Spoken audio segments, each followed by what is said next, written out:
So I think we've got 35 people on. So Leila and Scott, should we get going? Yeah. You happy to get going? Yeah. Yeah, ready if you guys are. Cool. Okay. So I just wanted to also introduce the topic. So we're going to be looking at how you measure and reduce your council website's carbon footprint. And Leila from Invuse and Scott from Digital Carbon Online have been working away on some research, which has turned into a white paper. And they're going to share their findings today, which is, I've had a little sneak peek. It's cool. It's very interesting. I'm looking forward to it. And then we'll do some questions and discussion at the end. Before we get going, we thought we'd just start with a few questions for you in Mentimeter, just 3. So we're going to start with the first one. I can't remember which one the first one is. Let's see. Oh yeah, this is the quiz. One quiz question. What has a bigger carbon footprint? The UK's annual emissions, the global internet's annual emissions, or they're roughly the same? Anyone can answer this.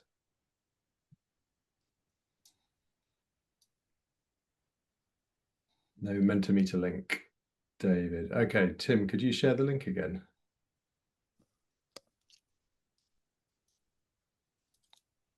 All right, thanks, Tim. And let me just see. I think if I've not actually done the quiz one before. I think if I press next, no, that's next slide. Interesting. Leila, what's the answer?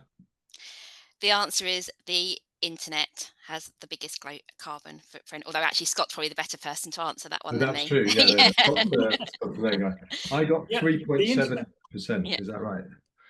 3.7% of total emissions. I believe, yeah, I believe so. Yeah. And the UK's is around 1% of global, so okay. A little bit less than that. Yeah, cool. This is a preface to some of the things that Leila and Scott are going to talk about, but we thought we'd see what you know and what you think. So what causes high digital emissions? What are the kind of key factors? PDFs. Why is the answer to everything PDFs? AI, yeah. I think we're talking more also specifically, I guess digital emissions, very good. Yeah, I mean, AI is going to be a big factor now, data centers. I guess if we're thinking about it in terms of our websites or a web page, serving of web pages. So large file sizes, page load times. Let's scroll down. Social media, video, yeah, video calls, oversized images, streaming. I guess the performance of your hosting. Any other answers? Scripts, third-party scripts. Yeah. I took this question from your website actually, Scott. You had a section on one of the blog posts you did with some bullet points on it, and I think most of these things have been covered here. Yeah, which we'll find out later on. Okay. I guess I can post a link to that after we finish this question. Yes, why not? Why not? Not before. I don't want to give everybody an easy run of it. No. Okay. Last question, very simple. Does digital sustainability form part of your current digital plan or strategy? So yes, it's a key priority. Yes, but not sort of formally yet. We're planning to include it. No, not yet. Or I don't know, which might be a relevant answer.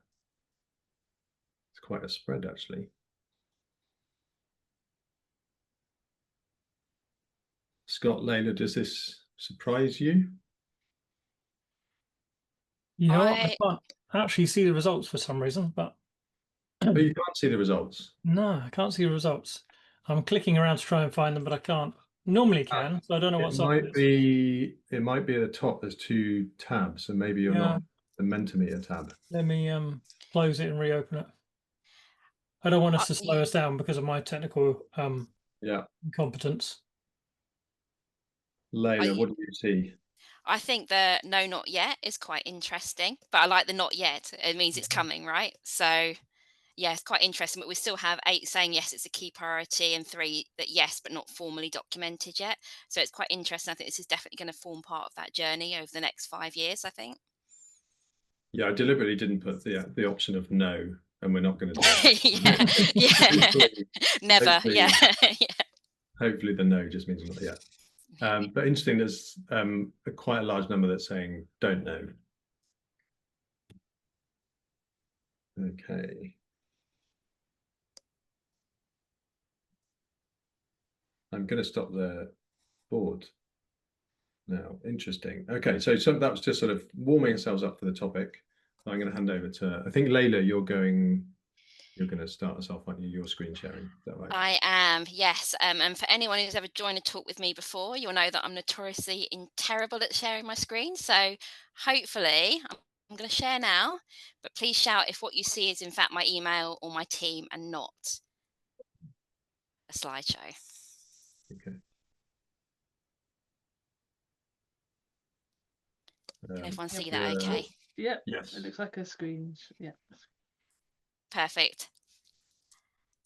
Amazing. So hi everyone and good afternoon, and thank you Tim and Erin as well. My name is, let's see if I can move the deck on. My name is Leila and I'm the LocalGov Advisory Director for Invuse. And Invuse are digital experience specialists helping public sector organisations design and deliver accessible, user-centred services that residents trust and value. And over the last few months, we have been partnering with Scott at Digital Carbon Online to examine the carbon emissions of council websites across the UK and what can be done right now, and also as part of a long-term roadmap to improve them as well. I'm joined today by Scott. So Scott, would you like to introduce yourself? Yeah, thank you, Leila. Hello, everyone. I am Scott Stonham. I am the founder and chief executive of Digital Carbon Online. We set the business up to help every organization, no matter how large or how small, make some progress towards some net zero targets by focusing on an area that is often overlooked and under addressed, purely because awareness is relatively low and the tools are relatively nascent. So we built Digital Carbon Online to be able to help track those carbon emissions from entire websites over time and help you find the places where you can do a bit more good, and also talk about it collaboratively in marketing comms as well. Fantastic. Thank you, Scott. So Scott, over to you. What is digital carbon? Yeah, so my work started in this area, I don't know, about 5 years ago. I wrote a report for the UK's education sector on exploring digital carbon footprints. And that really kind of went across the entire breadth of what a digital carbon footprint is. And that goes from the embodied emissions, which are things like the concrete and the steel used to make the data centers and the silicon and everything required to make your phones, all the way through to the operational emissions, which is the energy used in order to kind of run these things and maintain these things and actually use these things. So what we're talking about here today is really on that operational side. So we're looking at kind of the energy that's being used to run these data centers, to transmit and manage the data between different data centers and different entities across the networks, the energy required to power your devices, to put the screens on, to run the processes. And all of that is impacted by the amount of data that needs to be processed, managed, delivered, and exchanged between all these different things. And there's always a lot more data than you'd imagine. We often think that the consumption of a website is more like a one-way kind of one-way street, but actually there's so much data that goes backwards and forwards. It's really important to understand all of that as well. So no matter how small the website is, it has a carbon cost. I like to say the only zero carbon website is one that doesn't exist, and that's no good for anyone. So what we should all be trying to do is understand what ours is and how we can manage it, minimize it as much as we can. Amazing. So, why councils should care about digital carbon? So, this is really aimed at those kind of senior stakeholders. So, getting people to really embrace that this is important and how to get it part of your digital strategies going forwards and really make those improvements. Digital carbon is often overlooked, but it has real risks and opportunities for local government. The internet's carbon footprint rivals that of the aviation and shipping agents industries. So digital estates must be part of climate strategies. I'm sorry, Scott, I believe I've stolen your stat there from my slide, but I think it's a really key one. This is not a small kind of contributor to this. This is huge. Residents and stakeholders expect councils to show leadership on climate action across all domains, not only buildings and transport. So, outside of those kind of physical, tangible assets, it's also about the online and the digital as well.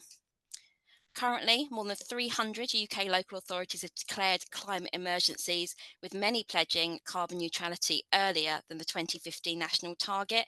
And I think if you are one of those councils who's aiming for that carbon neutrality before 2050, ignoring your digital footprint is a huge mistake. Councils influence up to 80% of emissions in their local areas, while directly controlling 3 to 5% through their own operations. So things like if you have a fleet of cars, a lot of councils have switched over to using electric vehicles for that now and things like that.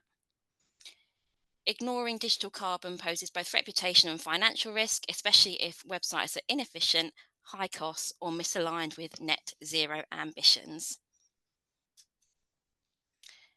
So, in terms of kind of responsibilities around net zeros, councils play a critical role in delivering that net zero, and digital estates really are part of that responsibility. And this is kind of through all elements of councils. So, from leadership and accountability, so setting those strategies and those directions of travel, ensuring that we're looking at the future and thinking about how we can make things more sustainable, comes from the top up. In the same way, 5 years ago, when we were embedding accessibility into all of our statements and our kind of ambitions, this is also part of that.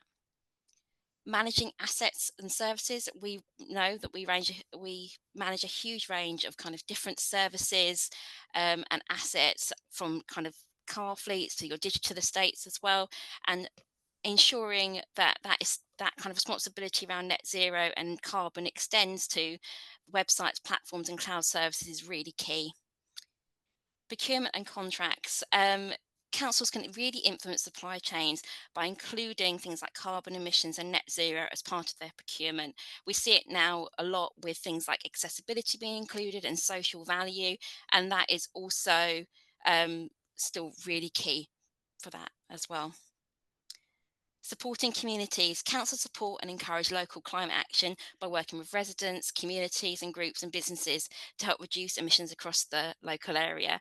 I know for myself personally, where I live in Hertfordshire, where there's an anti-idling campaign, there's a big issue with kind of parents pulling up to the side of schools, leaving their engine on and picking up their kids after school. And that's a huge anti-idling campaign that's being run by the council, but goes through schools, community groups, down to kind of the PTA members who are going out there and getting people to turn their cars off. And working with national programs as well. So councils aligning themselves with central government initiatives like local net zero hubs to access funding and coordinate on climate delivery as well. And finally, why do council websites matter for carbon? So, as I said earlier, the internet generates more emissions than aviation and shipping combined, and that's huge. Council websites are part of this footprint. Every page load, as Scott was saying earlier, uses energy in data centers, networks, and in user devices.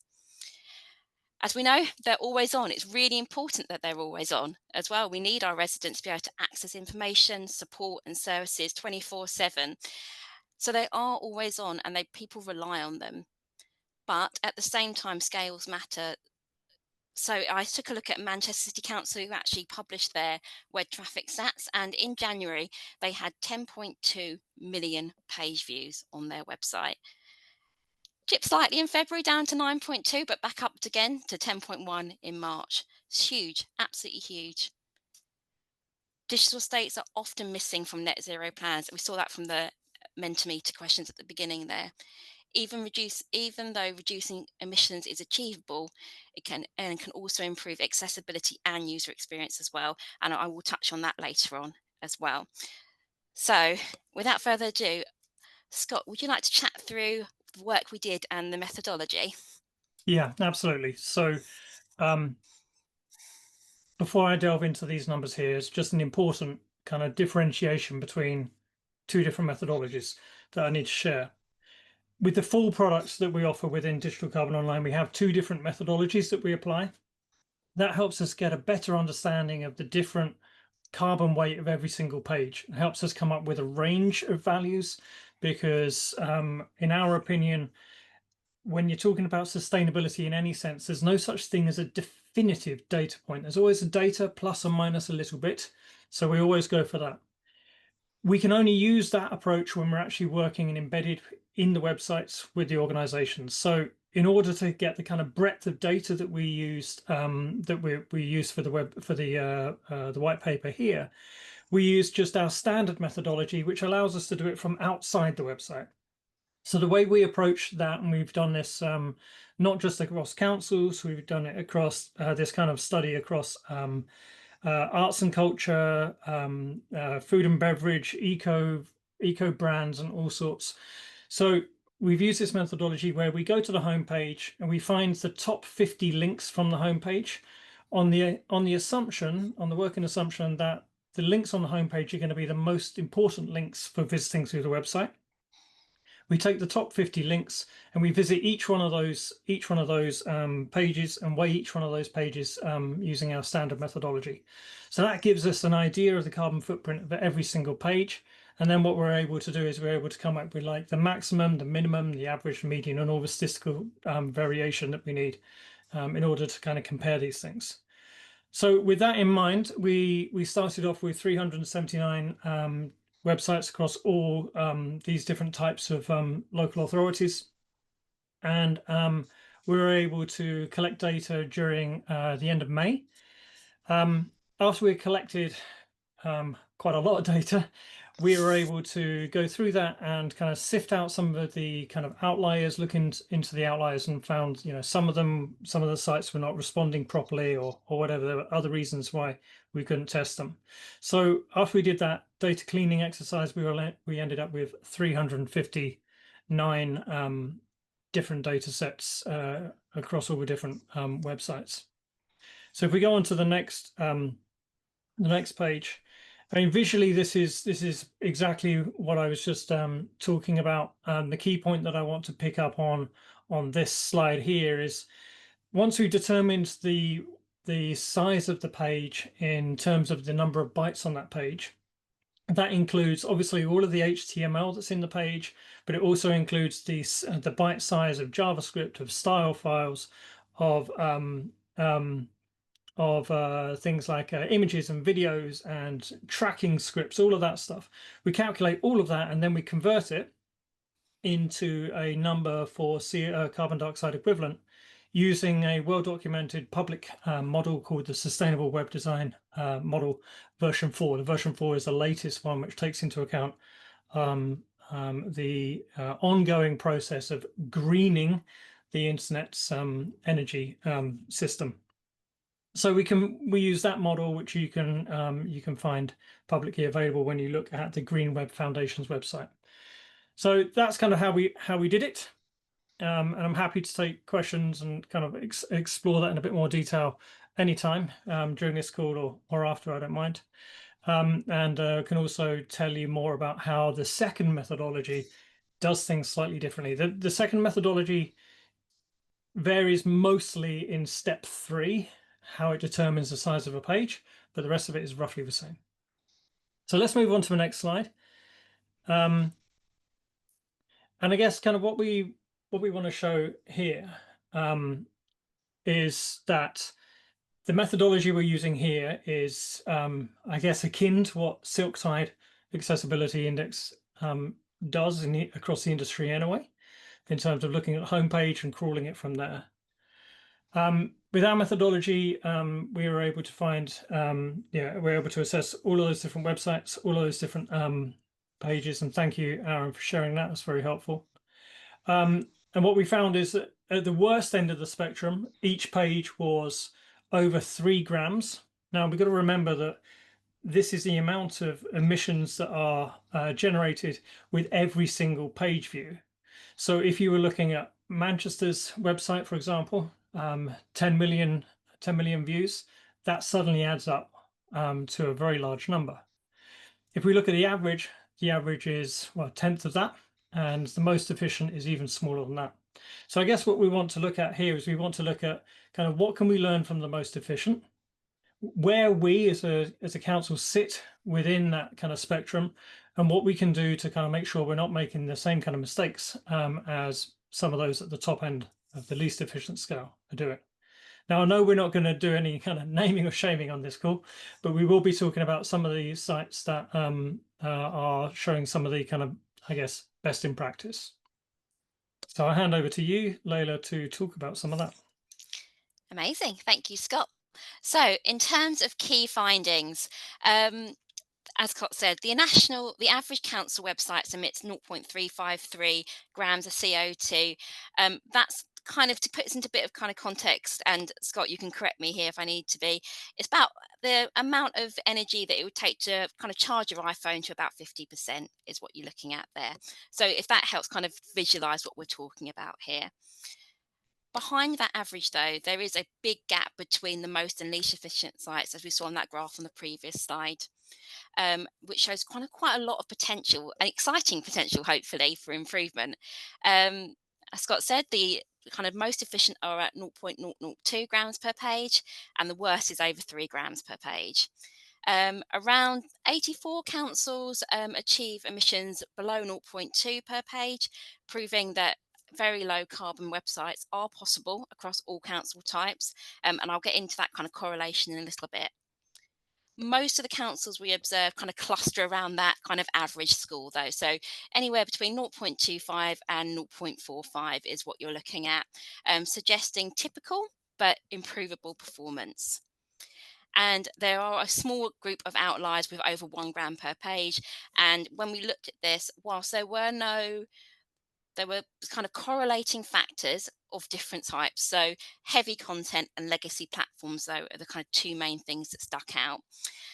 Over here on the right-hand side, we're not naming and shaming those kind of outliers at over 1 gram, but we are showcasing some of the best ones. So you have Kent County Council, they're currently using Squiz, Birmingham, who I believe is Jadu, and Essex County Council, who are LocalGov Drupal. And all of these councils are in the top 10 performers there as well. And I think one thing is really key to observe here is that these websites, the 3 that I'm showcasing here, none of them are boring. You're not losing out on that look, that feel, that kind of localness about the sites. They're all interesting, engaging sites still. So one way we looked at this was by kind of different council types. And you can see here on the graph, you've got the kind of sector average line running down the centre there, and then kind of top to bottom.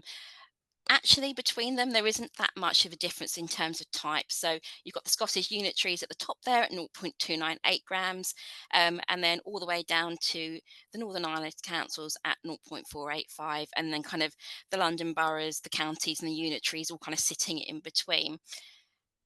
However, within each of these, when we looked at this data, there are really high performers and really low performers in each group as well, and quite a kind of range against the kind of that standard deviation as well.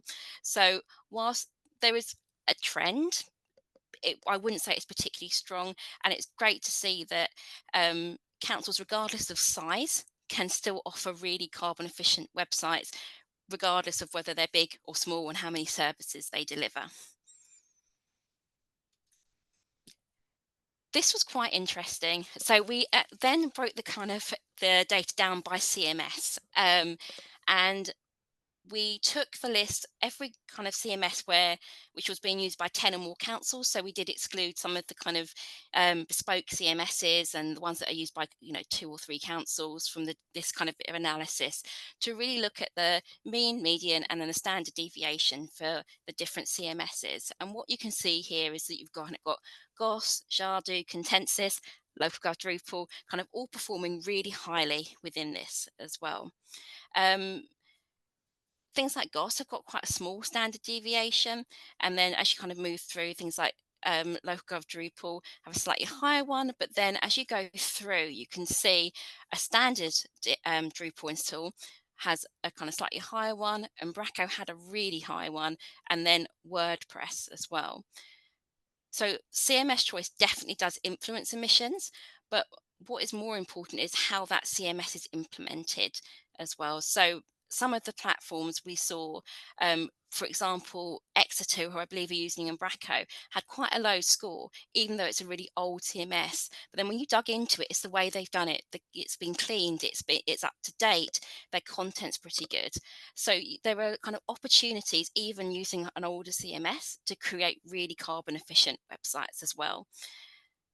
However, I would say that those more modern CMSs that are kept up to date by your developers, latest kind of security upgrades, all of those things are all going to help reduce that carbon score as well. One of the most interesting correlations from the data was around accessibility, and it's definitely something I want to kind of dig into a bit more in the future as well. But from the data, we saw that councils that excel in accessibility also tended to achieve a lower emission score. So clean, well-structured sites help both users and the environment. We compared the data with the Silk Tide data from June 2025. So it's a really kind of similar kind of timescale and data set we're looking at there. The average CO2 emissions for the top 30 accessible councils is 0.315 per page, which is below the sector average of 0.353. And 18 of the 27 councils in this group have emissions well below the national average. I think what this is demonstrating is that this doesn't have to be something you add on top of your accessibility and good content practice. It's about kind of putting it all together and showing that to create good, accessible, sustainable websites is achievable through good practices and having things like clean structure, good content design, and efficient code, which naturally helps to reduce their energy use. Designing for all users often results in lighter, faster, and more sustainable websites, which hopefully is good news to everyone in this room. So, examples of best practice.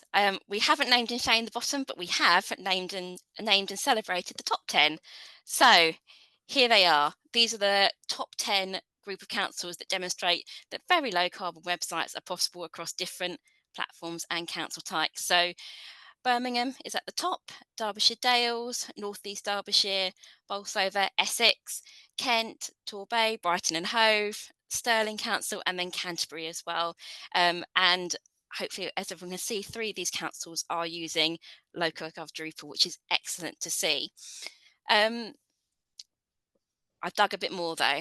So what are the traits of these websites? Once we had that kind of top 10 list, top 15 list, we started to kind of have a dig and see what they were doing that kind of would help them and make them kind of shine as those examples. So this is what we found. Our analysis showed that the cleanest, lowest carbon council websites share common technical and design choices. So lightweight and efficient code, so well-structured HTML, CSS, JS with unused scripts and libraries being removed. So really clean sites.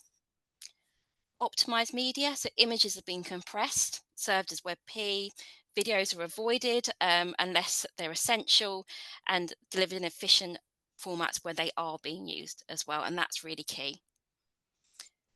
Regular CMS updates and maintenance, staying current keeps performance high and removes legacy bloat. When you look at something like WordPress, it was the older versions of WordPress, and they're still out there, really old versions of it that were the kind of worst performing ones. So keeping your platform and sites up to date is really key. So if you're working with a developer or if you manage it in-house, just making sure that if you're using LocalGov Drupal, you've got the latest version installed and you've upgraded. Simple user-centered design. So this is obviously my baby. This is the kind of thing that interests me. The pages are clear, they're easy to navigate, and they avoid unnecessary visual clutter. Essentially, they're following those GDS best practices. They're accessible, easy to navigate sites.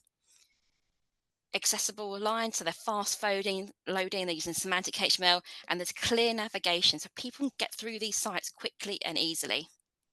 And good content design, they're well designed, user-focused content, which not only limits the page size, but also the amount of clicks that you have to get, the amount of pages you have to view, and the amount of carbon you're producing as you navigate through as well. Now, because we were doing this talk for LocalGov Drupal, I decided to take a little bit of a closer look at the LocalGov Drupal sites that were in the top 10, but also have a little look at some of the sites that weren't in the top 10, but also quite high performing in the LocalGov Drupal community. So hopefully you can all see here that we've got Essex, Brighton and Hove, Canterbury, and again, similar to that slide I showed you at the beginning with the kind of 3 different council websites who are performing really highly. You can see these are friendly sites. They look accessible. They reflect the local community. They look welcome and easy to use. They're not losing anything. I think I remember when kind of accessibility came out, one of the kind of biggest bits of pushback I had was, but the site's going to look so boring. We're going to lose our imagery. We're going to lose our identity. And I can see that as this kind of becomes, carbon emissions become more and more embedded, that would also be the counter argument. And it's not the case. These are, really engaging sites. I also dug a bit further. So you've got Cumberland here, you've got Redcar and Cleveland, and you've got Greenwich as well. All really high performing sites in terms of their carbon emissions and what they do in terms of content design and usability as well.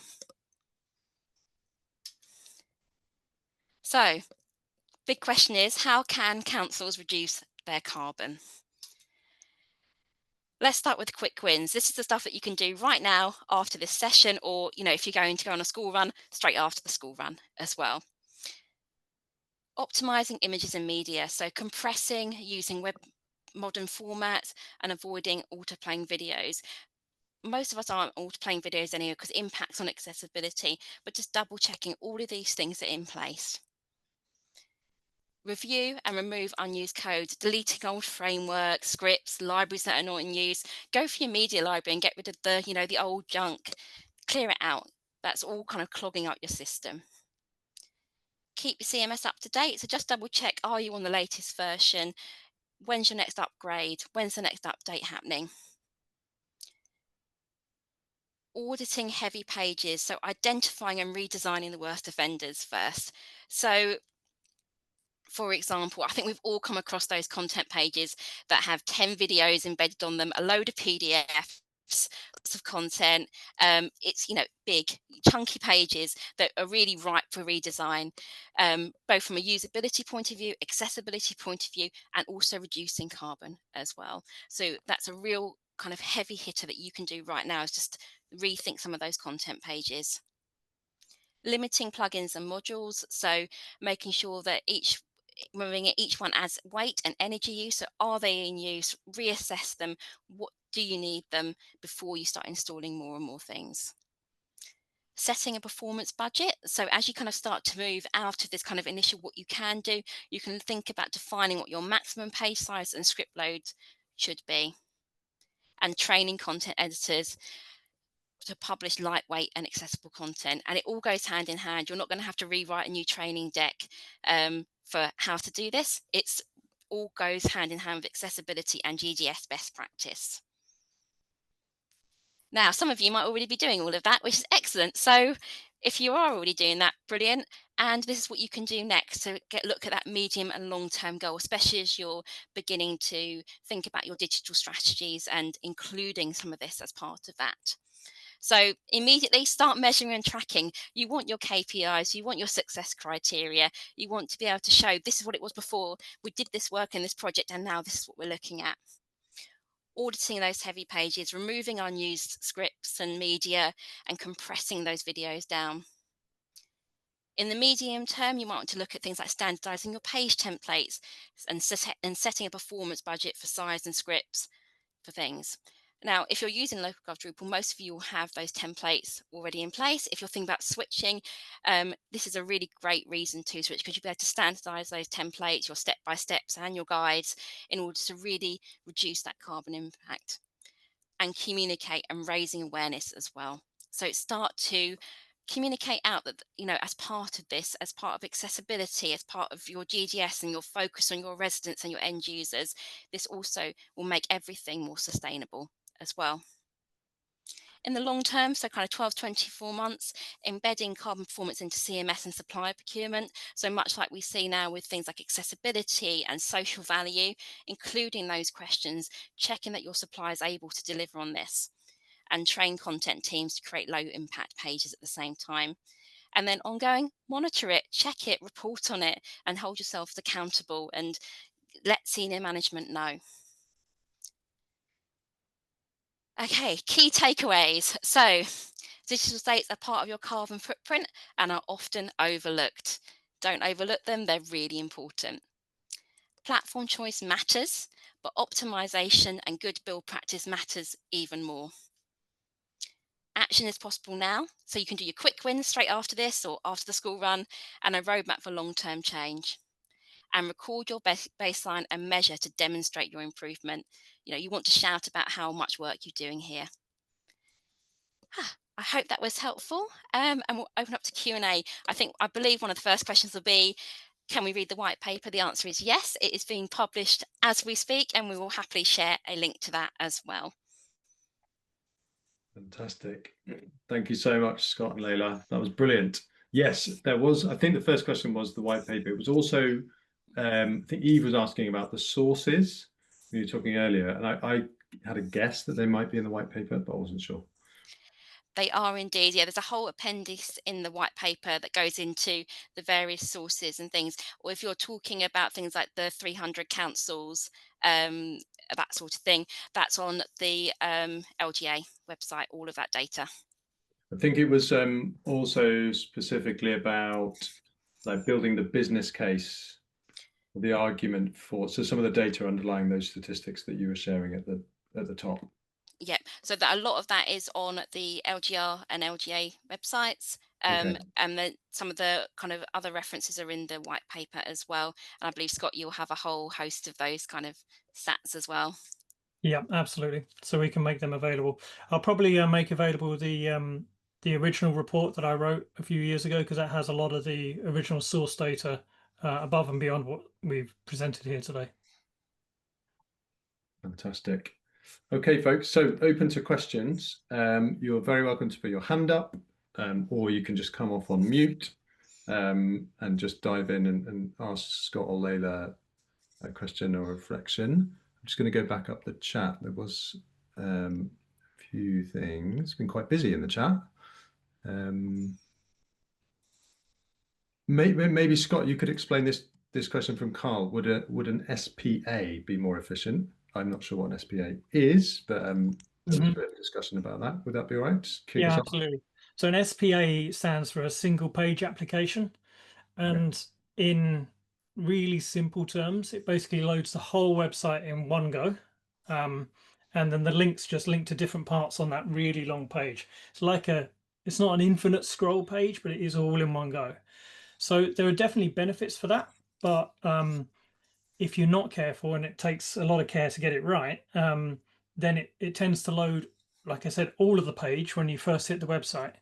And that's not necessarily good for either performance or carbon footprint, because you're loading it all at once and you might only need to use 2 or 3 pieces of it.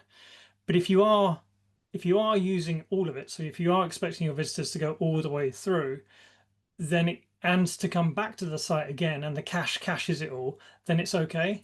But I would imagine in many scenarios we're talking about on the call here, it's probably not the right way to go. Cool, thanks, Scott. There's a question from John Robinson. John, you're very welcome to come off mute and ask the question. I can ask it as well. I'll just see if you're here still. Yeah, I'm still here. Hold on. Hey, John, did you want to ask your question? Yeah, it's just about I don't know how the process works if you're measuring direct from the front page of the site, but obviously in a lot of cases, I guess the data that is fed into pages, particularly if they're interactive pages, is fed from back office systems. I was just curious to know how you were able to estimate or measure the carbon costs of actually producing that. I And particularly, as I mentioned there, if this intelligent automation or AI is used in actually determining what information to bring back, because those can both be quite expensive in resources. It's a really good question, John, and one that let's call it the green software industry is still working towards making much more consistent and reliable. So at the moment, what we're talking about when we talk about the carbon footprints of websites is effectively the cost of data transfer and consumption with a model. So this sustainable web design model that shared earlier on, when you dig into that, there's a whole model that's built on various different data sets and various different industry standards and assumptions. It's quite a big thing, and it changes very, very frequently to keep up to date. So right now, in terms of what happens before it hits your website, that is generally not taken into consideration, apart from an industry global average of what energy is required to make these pages. Moving forward on in the community's roadmap, there's a lot more work going on to how do we embed agents within the servers and within the backend systems to provide much more clarity over those different processes. And that's something that we're developing into the roadmap too. But at the moment, it really is, that is quite difficult to estimate. The biggest challenge with that is, especially with AI. AI is by far the biggest component of that, or it might be, and that's the problem. No one's really got real hard verifiable facts of what the footprint of AI is. The only thing we know is it's probably worse than we imagine for now. But it is getting better. There's great initiatives like one in the EU called Green GPT, which is trying to create a really powerful AI platform that runs and has been built purely using renewables. So we are moving towards a much better understanding of that. But it's a bit like, I use the analogy of the medicine sector. In the Victorian era, if you had a headache, you might end up with a hole in your head. But nowadays, when we look back at that, we would never do that, not for a headache. You take paracetamol. So as the knowledge evolves and we understand more, we change practices and we change how we deal with these things. This is absolutely happening with digital carbon footprints at the moment. We're learning so much, and it's moving so fast. Thank you. I've got a sort of an ancillary question to that, in the sense of one of the feeding applications I was thinking of particularly there, and because it's an interest of mine, was digital mapping and having maps on websites, because I can imagine they're quite costly things to have in terms of data transfer, particularly because of the sort of refreshes on the screen as things change or as you move around the map. Just wondering how those sort of scored in, if those were in people's websites. That is taken. I mean, that would be taken into consideration to some degree. So that will be that will contribute to the bite size of the page, and it will be taken into consideration in what we do much more in the second part of our methodology, because that methodology actually interacts with the page a lot more. So that would get a lot more data to kind of refresh and be pulled down. So that in some way that will be covered.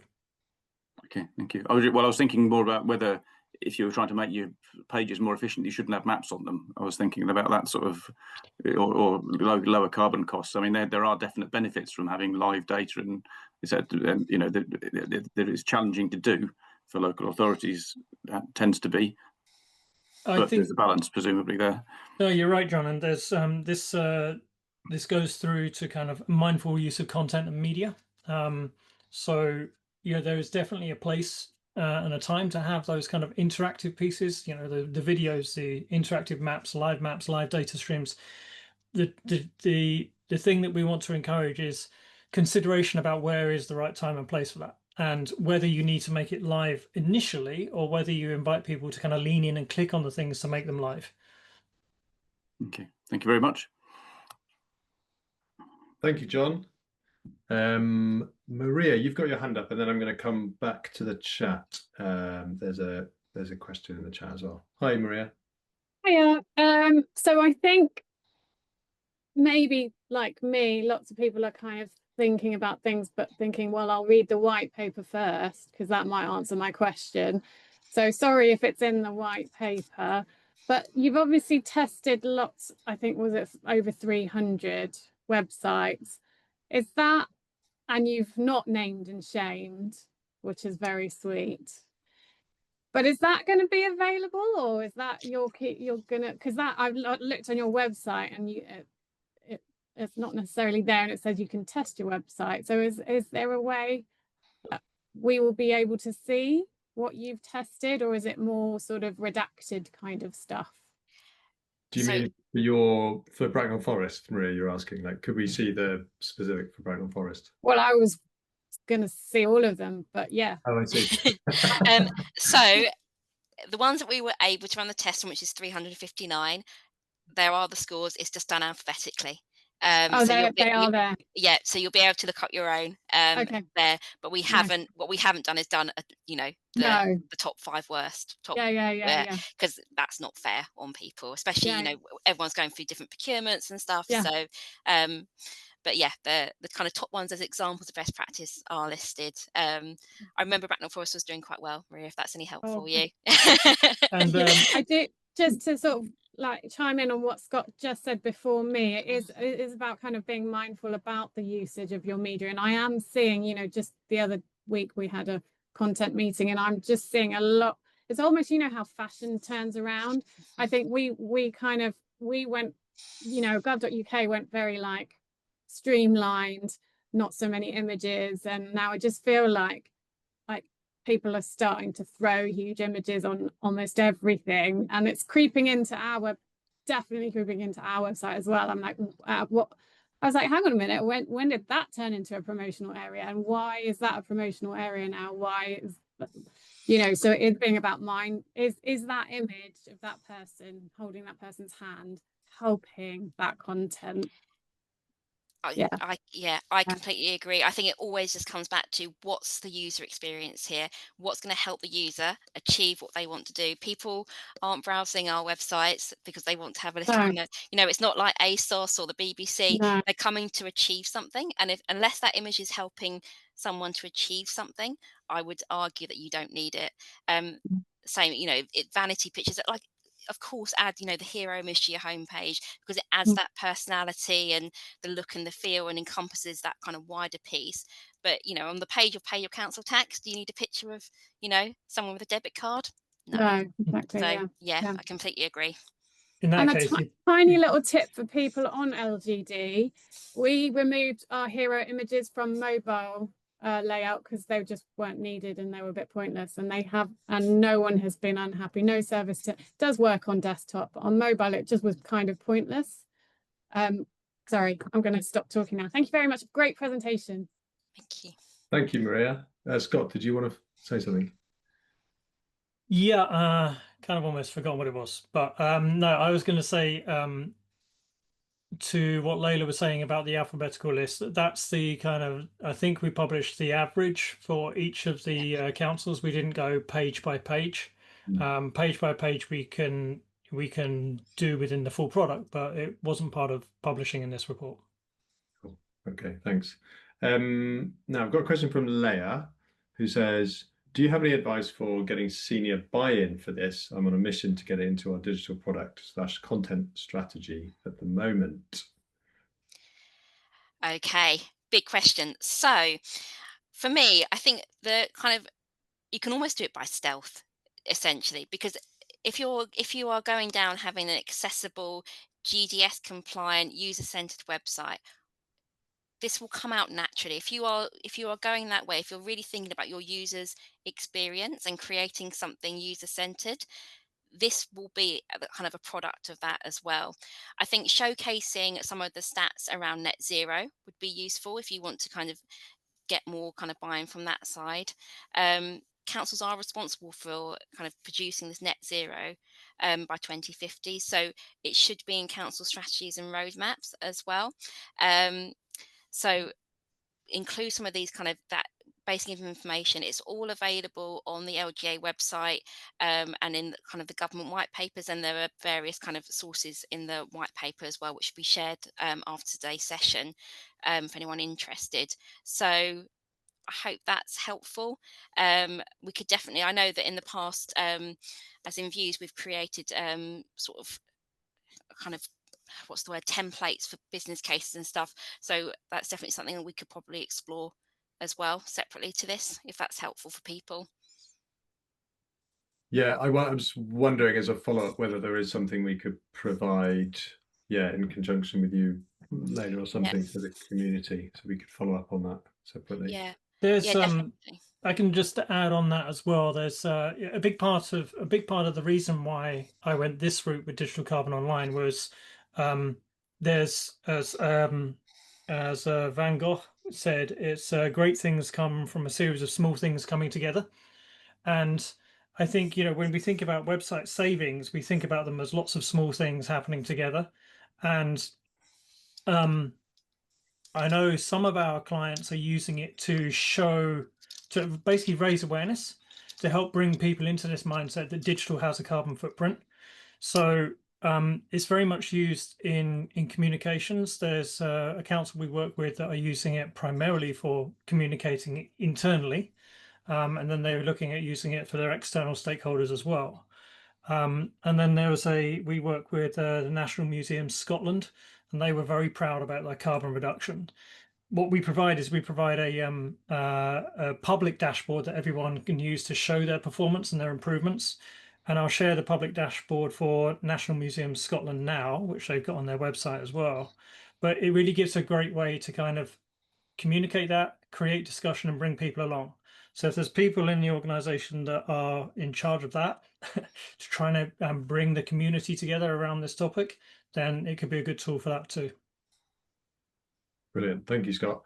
Joe, I've noticed your hands up. I'm going to come to a question from Bob, which I think I know the answer to, but I might be wrong. So do the calculations take into consideration how the page is delivered, i.e. if you're using a CDN or whether the page is cached? So yes, that's all part of the SWDM model.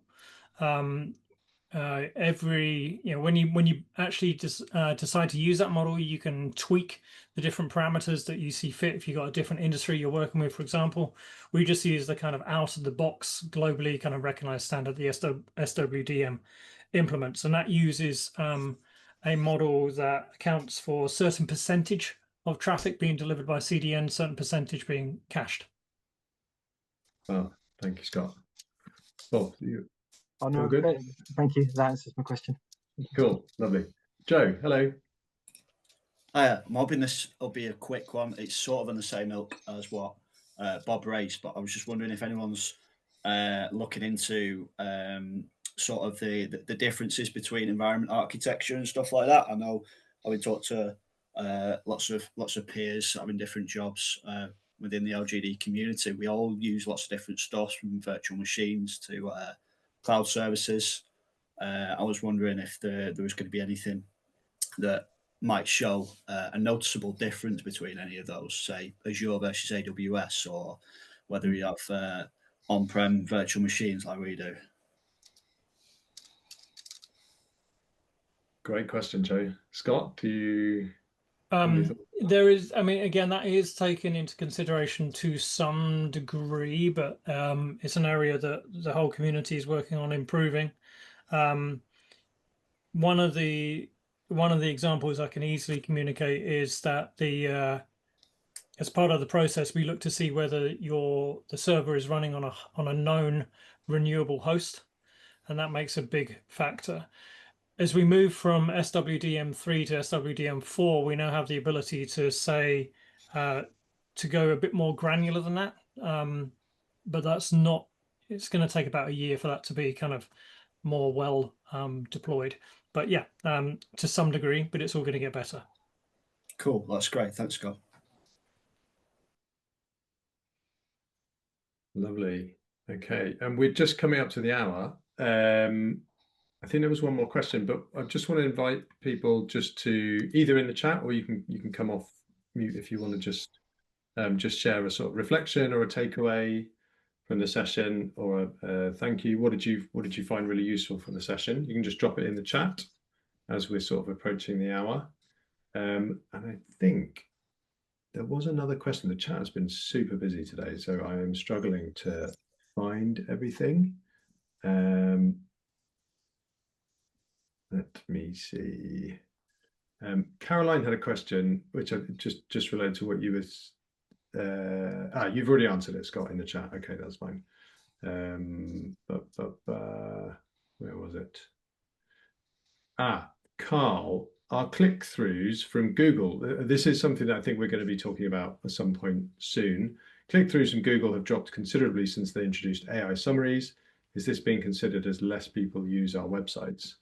I guess that's a slightly different question, which you couldn't necessarily measure without analytics data. I don't know. What's your thought on that?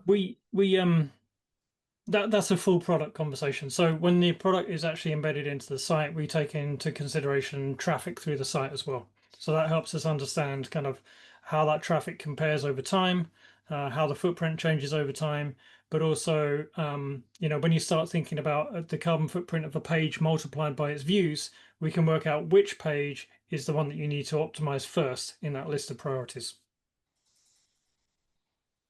So it is included, but not in this study. Cool. Okay, lovely. We are at time, folks. So if you're sort of needing to head off to another call, feel free to. There's some nice reflections, Scott and Leila, in the chat. Graham, good to hear there's a connection between accessibility and carbon footprint. Another reason to promote an accessible website. Yes, absolutely. Joe, be more mindful when writing and also find out how much we are engaging in reducing our carbon footprint. Great presentation. Thank you. And Neil, there's a lot of work to be done to do our bit for reducing emissions. Content creation and management processes also contribute to the overall carbon impact of the digital estate. And Tim, yes, Michael, that's right. So Michael is going to do a session in LGD Week on geo versus SEO, which was sort of the question above. Okay, look, wow, those are lovely reflections. Okay, folks, thank you so much for coming. Thank you very, very much, Leila and Scott, for your presentation. And obviously, you've done all this work anyway, but thank you for taking the extra time to come and talk to us about it. And I think there's lots more follow-up. We'd love to do it annually, certainly from our perspective. I don't know if that's on the cards, but that would be very cool, I think. You've ruined the end of the white paper there, but yes, it is on the cards. Darn it. Good to trail. Yeah. But yeah, thank you so much, everyone. We've really enjoyed working on this together, and we're glad everyone found it useful. So thank you.